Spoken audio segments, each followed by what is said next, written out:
CBS 라디오 김현정의 뉴스 쇼. 사흘 전 대전의 한 초등학교 안에서 벌어진 일. 이 학교에 다니는 8살 어린이 김하늘 양이 같은 학교 40대 교사가 휘두른 흉기에 찔려 숨지는 일 발생했죠. 어떻게 8살 초등학생이 선생님에 의해 그것도 학교에서 목숨을 잃었는가 국민들은 경악하고 있는데요. 물론 1차적인 문제는 인면수심의 행동을 한 가해교사에게 있습니다만 우리 사회가 우리 제도가 이런 일을 막을 수는 없었는가 오늘 고민을 좀 해보려고 합니다. 현장에 있는 교사들은 이번 사건 어떻게 바라보고 있는지 실질적인 해결책은 뭐가 될지 선생님 한 분 만나보려고 해요. 실천교육교사 모임의 천경호 회장님 어서 오십시오. 안녕하세요. 그러니까 회장님도 지금 초등학교 현직 교사신 거죠? 네, 맞습니다. 예, 교사들의 충격도 이만저만이 아닐 것 같아요. 이번 사건 바라보면서. 그렇죠. 아무래도 이런 사건이 벌어지고 나면 학부모들 사이에서는 이제 교사들에 대한 불신 이런 것들이 커질 거거든요. 그렇게 되면 이제 교육이라고 하는 건 신뢰관계를 통해서 교육적인 효과가 나타나는 건데 그 관계가 무너지게 되면 사실 교육도 불가능한 상황에 놓여지지 않을까라고 예. 하는 걱정들이 큽니다. 맞아요. 네. 그러실 것 같아요. 이 사건 하나하나 시간 순으로 좀 짚어보면서 현행 제도의 허점들 풀어보겠습니다.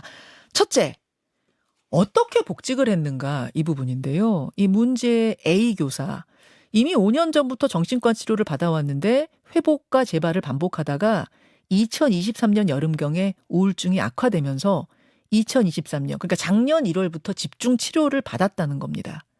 그러다가 9월부터 급격히 악화가 됐고 12월 초에 휴직계를 냅니다. 근데 어쩐 일인지 21일 만에 복직을 신청한 거예요. 정상 근무가 가능할 것으로 보인다라는 진단서 한 장에 교사는 바로 복직이 됐습니다. 자, 여기서 첫 번째 궁금증. 교사의 이 병가 휴직하고 복직의 절차는 네. 그냥 복직하겠습니다 하면 복직이 되는 건가요? 뭐 심사 같은 건 없나요? 개인의 판단이 아니라 전문가의 진단서가 있었잖아요. 예. 네, 복직이 가능하다라고 하는 그 정신과 전문의 그 소견서가 있었기 때문에 이제 그걸 기준으로 판단해서 학교에서는 복직을 허가한 것으로 알고 있습니다. 네. 거기서 다른 게 아니라 그러니까 뭐 어디 뭐 팔다리가 부러졌던 선생님의 병가가 아니라 지금 네네. 정신적인 치료를 받으려고 복직한 거면 네. 그냥 진단서 한 잔으로 가능했는가 너무 손쉬운 복귀 아니었는가 이런 이제 와서 이제 이런 이야기도 나오긴 합니다만 지금은 진단서 한 장. 네. 자, 두 번째. 그렇게 해서 다시 학교로 돌아온 게 3주 전입니다. 그런데 2주쯤 지났을 때 컴퓨터가 접속이 잘 안 된다고 짜증을 내면서 컴퓨터를 부수는 일이 있었어요. 그리고 그 다음날 동료 교사를 폭행하는 사건이 벌어집니다. 이야기를 나누자고 다가온 동료 교사의 팔을 꺾고 목을 잘랐다는 거예요. 근데 선생님, 이제 이 정도가 되면은 이 사람이 정상이 아니란 걸 누구나 눈치를 챘을 텐데 특히 폭행 사건이 벌어졌을 때는 경찰에 좀 신고를 했으면 어땠을까? 어떻게 보세요? 아무래도 이제 같은 학교에서 근무하는 동료 교사다 보니까 그 선생님이 어떤 어려움을 겪고 있는지 알고 있으니까 이게 빨리 치료를 받아야 되는구나라고만 생각을 했지 않았을까. 이분을 빨리 이 처벌을 받게 한다고 하기보다는 예. 치료의 대상으로 여겼기 때문에 아마 경찰을 부르지 않지 않았을까 생각합니다. 동료 교사고. 네네네. 그다음에 이제 이 정신적으로 좀 힘든 상황 오래 겪었다는 걸 아니까 알고 오히려 있습니다. 그게 네. 경찰 신고보다는 그냥 뭐 어떻게 치료받게 해야지 하는 뭐랄까요 동정심 같은 게 있었을 수도 있었을 것이다. 네. 그리고 사실 네. 아까 조금 전에 네. 말씀하신 것처럼 23년 9월에 이게 심각하게 발병했다고 예. 또 말씀하셨잖아요. 예. 시기적으로 보면 23년 9월이 매우 의미 있는 시기거든요. 왜냐하면 23년 7월에 서희초 사건이 있었고, 서희초 사건. 네, 아마 초등교사로서 우울증이 있었는데 그 사건들 때문에 조금은 더 악화가 되지 않았을까라고 하는 생각도 하게 되더라고요. 네, 그런 생각도 들고 여하튼 폭행 사건이 벌어졌지만 네네, 이것을 경찰에 신고하진 않았어요. 네네, 하지만 학교 측이 아무것도 안 한 건 아니에요. 학교 측에서는 교육청에 신고를 합니다. 맞습니다. 사건이 벌어진 그날 오전에 교육청에서 장학사들이 학교에 나왔어요. 근데 그 A씨를 자극할까 봐 A씨를 직접 만나지는 않고 몇 가지 권고를 합니다. 우선 교감 선생님 옆자리로 자리를 옮겨라. 그리고 수업에서 배제하라. 이 교사는 수업에 못 들어가게 하자 그게 짜증이 나서 시청각실로 갔다는 거고 자살을 해야겠다는 생각을 하면서 누구랑 같이 죽어야겠다. 저 돌봄 교실에서 마지막 나오는 아이와 같이 죽어야겠다. 이런 결심을 했다는 거거든요.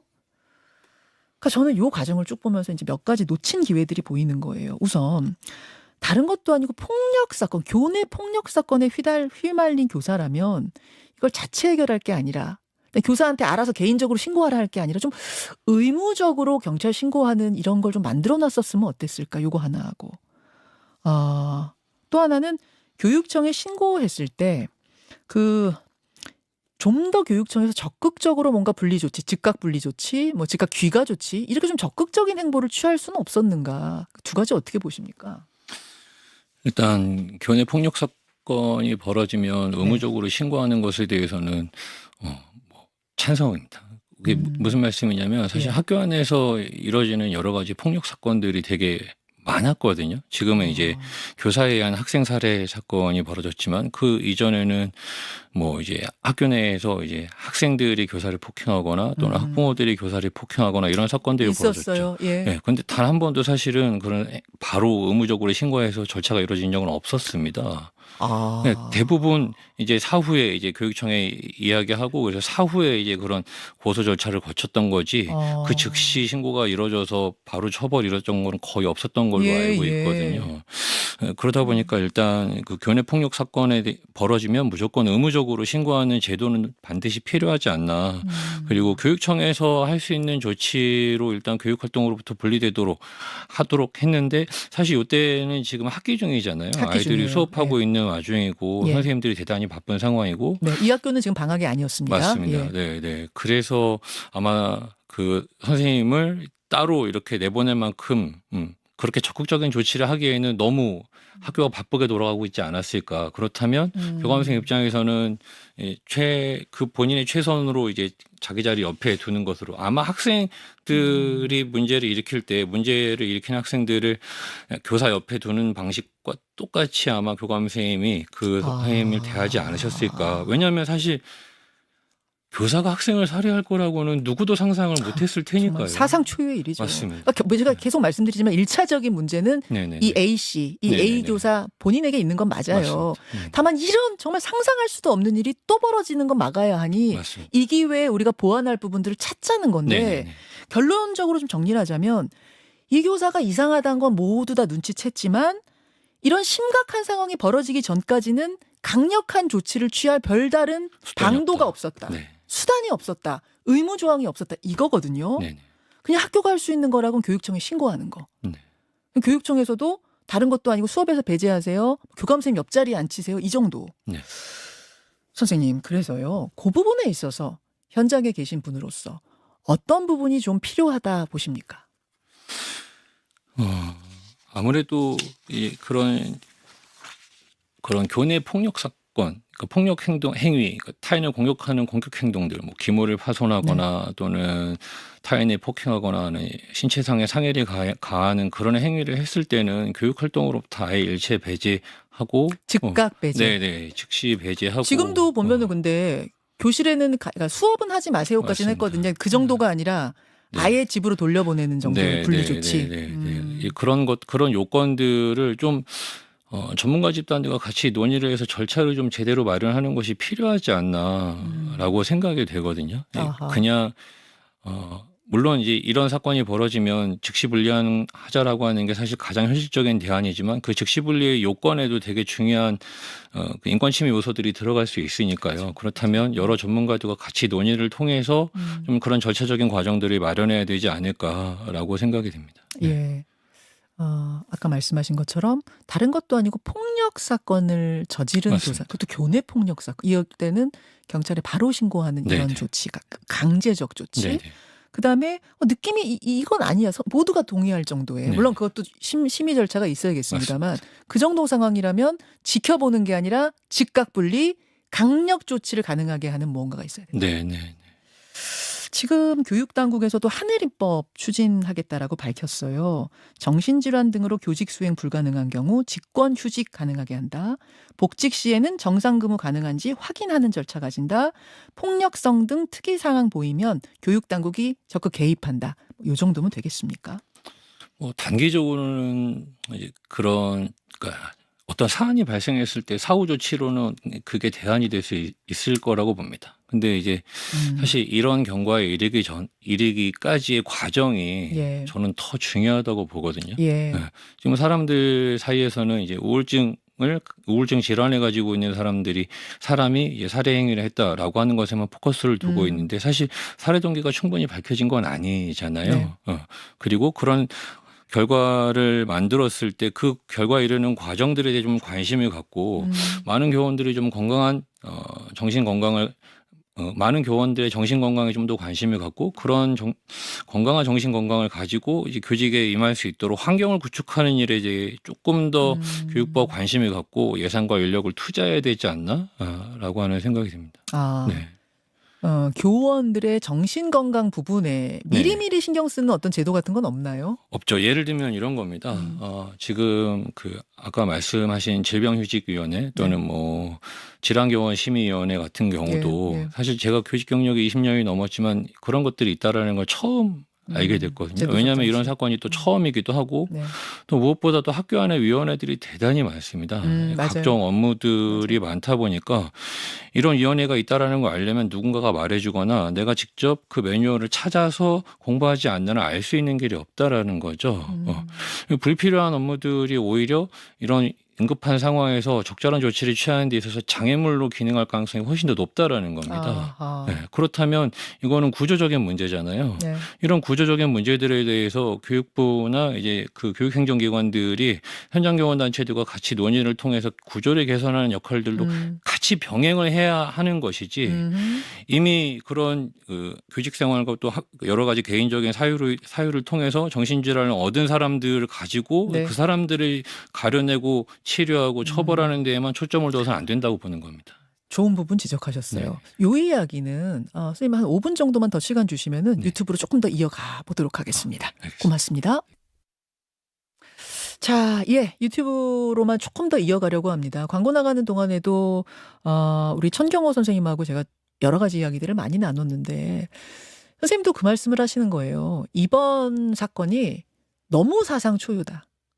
진짜 교사가 그것도 교내에서 학생을 이렇게 살해한 일은 저는 제 기억으로는 듣도 보도 네, 저도 처음입니다. 듣도 보도 네. 못한. 네. 지금까지도 한 번도 발생한 적이 없고 사실 저는 앞으로도 글쎄요. 이런 일이 있어서도 안 되고 정말 특이한 케이스였다는 거는 네. 미리 좀 전제를 해야 될 것 같아요. 그래서 이런 경우를 왜 못 막았어? 우리 제도적으로 너무 허점 뻥뻥 뚫리고 막 학교에서도 아무것도 안 이렇게 몰아갈 건 아닌 것 같고요. 예. 예를 들어서 이런 겁니다, 여러분. 지금 많이 나오는 이야기가 돌봄 교실에 돌봄 전담사가 있었는데 이 돌봄 전담사가 아이를 끝까지 그 버스까지 데리고 가서 손잡고 데리고 가서 인계하지 않았는가 왜? 이런 질타도 막 그 돌봄 전담사 분한테 쏟아지더라고요. 근데 물론 그런 매뉴얼도 있었으면 더 좋았을 거고 이번 기회에 그거 보완하는 건 좋지만 이번 사건은 그것만으로는 막을 수 없었을 것 같아요. 만약 그 돌봄 전담사분이 하늘이 손을 잡고 가는데 복도에서 이 A씨 교사가 선생님 제가 그 하늘이는 잠깐 제 책 주고 제가 버스로 데려다 줄게요 라고 했으면 그 전담사분이 그 교사분한테 아이를 넘겼을까요? 아니면 선생님은 절대 얘 손 못 댑니다. 이렇게 하진 않았을 거 아니에요. 그렇죠. 이번 경우는 아주 특수 케이스인 건 맞습니다. 맞습니다. 네. 그래서 그 돌봄 전담사가 뭐 잘못했냐 이럴 문제는 아닌 것 같고 네. 다만 이번 기회를 계기로 해서 혹시 더 보완할 부분은 없는가 찾자 이건 좋은 것 같아요. 네.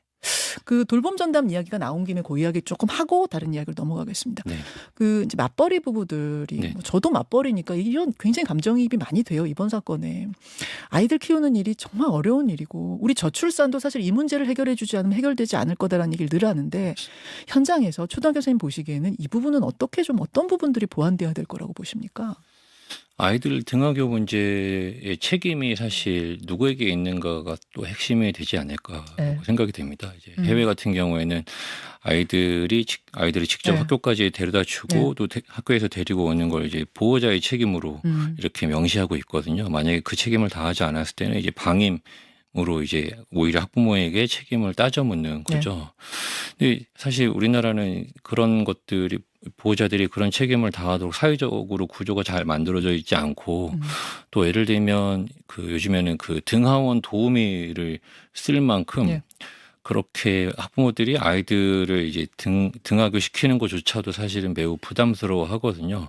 만약에 보호자나 또는 보호자가 이렇게 믿고 약속한 사람이 이제 그 아이를 데려갔고 이렇게 데려올 수 있었다면 뭐 그 정도 그런 방안이 마련된다면 지금의 걱정들은 많이 해소되지 않을까라고 생각이 됩니다. 외국의 경우는 그렇게 해요. 네네네.